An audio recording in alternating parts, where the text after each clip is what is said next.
ناظرین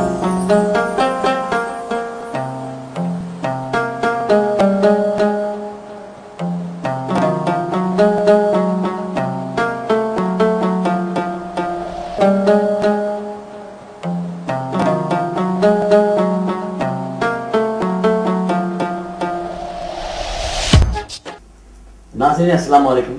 ہندوستان کے معروف و مستند طبیب جناب محمد خواجہ عظیم الدین صاحب طب نبوی کی روشنی میں جو یعنی بارلی کے تعلق سے، اس کے استعمال، اس کے فوائد کے تعلق سے ہم سب کو آگاہ کریں گے۔ تو آئیے سنتے ہیں خواجہ عظیم الدین صاحب کو۔ اعوذ باللہ من الشیطان الرجیم، بسم اللہ الرحمن الرحیم، الحمد للہ رسول کریم صلی اللہ علیہ وسلم۔ آج ہم جو کے تعلق سے پڑھیں گے۔ جو اردو میں کہا جاتا ہے اور عربی میں شاعر، تو اس کے بے شمار فوائد آتے ہیں۔ اس میں فائبر ہے، اس میں ریشہ جس کو کہا جاتا ہے وہ کافی مقدار میں ہے، وٹامن سی کا مخزن کہا جاتا ہے، اور اس کے استعمال سے امراض بھی دور ہونے کے نتائج برآمد ہوئے ہیں۔ جو بارلی سے جو ستو بنایا گیا ہے، اس میں اس کو مسلح کرنے کے لیے چنا کا استعمال کیا گیا ہے، جو انسان کے لیے نہایت مفید کارآمد شے ہے۔ اور ستو جس میں 3 چیزوں کا مرکب اور اس کو مسلح کرنے کے لیے سوئے ڈالا گیا ہے، جو کہ اتنے فوائد ہیں کہ ہم جب بھی پڑھتے ہیں تو جس فیلڈ میں ہم اس کو لے کے جاتے ہیں تو وہاں اس کے فائدے نظر آتے ہیں۔ جب اللہ کے رسول صلی اللہ علیہ وسلم کسی بات کو یا حکم دیتے یا استعمال کرتے تو وہ ایک فائدہ نہیں، اس کے کئی فائدے تھے۔ عورتوں کے مخصوص ایام کے لیے یہ بہت مفید پایا گیا ہے، اور جسمانی قوت کے لیے یہ بہترین غذا تصور کی گئی ہے، بلکہ یہ ثابت ہے۔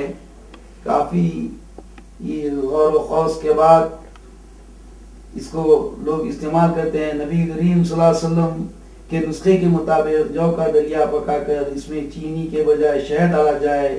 محدثین تلوین کی تشریح میں اسے شہد اور دودھ سے پکایا گیا بیان کیا ہے۔ ہمارے تجربات کے مطابق جو پہلے پانی میں پکا کر گلا لے جائیں، پھر ضرورت کے مطابق دودھ ڈالا جائے، کھیر کی طرح اس مرکب کو پیالے میں ڈال کر ذائقے کے مطابق شہد ڈالا جائے۔ چولہے پر شہد ڈال کر پکانے سے شہد کے بہت سے فائدے ظاہر ہو جاتے ہیں۔ نبی کریم صلی اللہ علیہ وسلم بنیادی طور پر گرم گرم کھانے کو ناپسند فرماتے تھے، لیکن اپنے اہل خانہ میں سے اگر کوئی بیمار ہوتا تو اسے جو کا دریا گرم گرم کھلاتے تھے۔ حضرت عائشہ صدیقہ رضی اللہ عنہ کی ایک روایت کے مطابق دلیے کی ہنڈیا اس وقت تک چولہے پر مسلسل چڑھی رہتی تھی جب تک کہ بیمار موجودہ تندرستی حاصل نہ کر لیتا۔ اور مدینہ منورہ میں ایک بڑھیا جو اور لفت یعنی شلجم کو دیکھ مار کر لا کر پکا کر لا کر کھلایا کرتی تھی، تو صحابہ اس کو بہت شوق سے کھاتے تھے۔ جو ستو کا جو پاؤڈر تھا یا جو شکل میں تھی، وہ فوجیوں یعنی صحابہ اکرام اس کو استعمال کرتے تھے۔ اس کے کافی اچھے نتائج برآمد ہوئے، اور قوت کے ساتھ ساتھ بیماریوں کو نکالنے اور بیماریوں کے ازالے کے لیے یہ بہترین دوا بھی ثابت ہوتی ہے۔ غذا بھی ہے، دوا بھی ہے، سنت بھی ہے۔ اس کا استعمال ہمارے لیے کافی فائدہ مند ہے۔ جو بارلی ہمارے لیے کافی اچھی اور کم مقدار میں استعمال کرنا، اس کا اور فائدہ زیادہ لینا ثابت ہوتا ہے۔ میں پرزور اپیل کرتا ہوں کہ یہ جو کا ستو، جو کا استعمال اپنی زندگیوں میں لائیں تاکہ اس سے ہماری صحتیں بحال ہو جائیں۔ جو بارلی کافی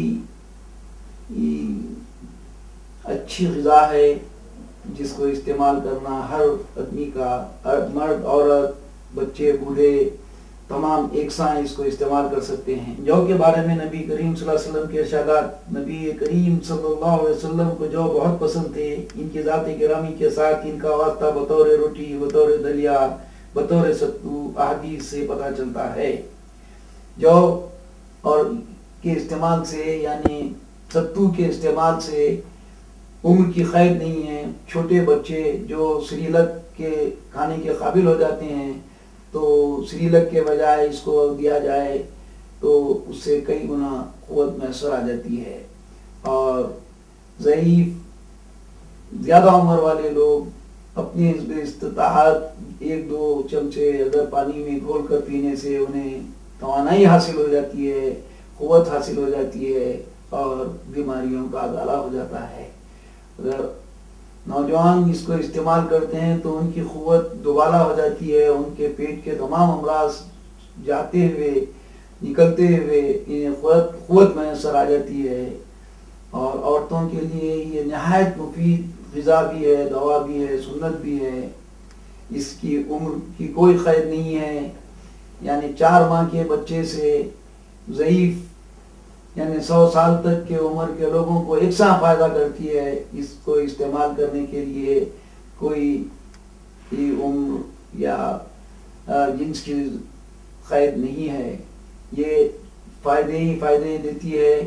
جو کا تلبینہ رسول اکرم صلی اللہ علیہ وسلم کے اہل خانہ میں جب کوئی بیمار ہوتا تھا تو حکم ہوتا تھا کہ اس کے لیے جو کا دلیا تیار کیا جائے، پھر فرماتے تھے کہ بیمار کے دل سے غم کو اتار دیتا ہے اور اس کی کمزوریوں کو اتار دیتا ہے، جیسے کہ تم میں سے کوئی اپنے چہرے کو پانی سے دھو کر اس سے غلاظت اتار دیتے ہیں۔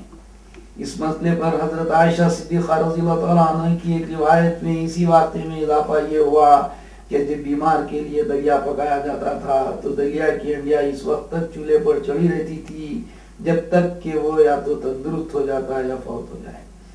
اس سے معلوم ہوا کہ گرم دلیا مریض کو مسلسل اور بار بار دینا اس کی کمزوری کو دور کرتا ہے اور اس کے جسم میں بیماری کا مقابلہ کرنے کی استطاعت پیدا کرتا ہے۔ جو کے اندر جب تحقیق ہوئی تو کاپر کی مقدار زیادہ پائی گئی دوسرے اناجوں کے بنسبت، اس میں کاپر کی مقدار زیادہ ہے جس سے بال جھڑنا، بالوں کی سفیدی کو یہ پروڈکٹ کرتا ہے۔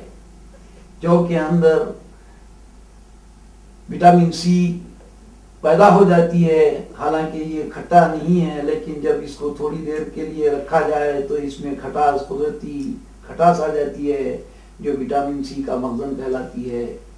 تو اس طریقے سے وٹامنز اس میں بھرپور بن جاتے ہیں، جسم کی طاقت کے لیے یہ نہایت مفید، کارآمد، بہترین غذا بھی ہے، دوا بھی ہے، سنت بھی ہے۔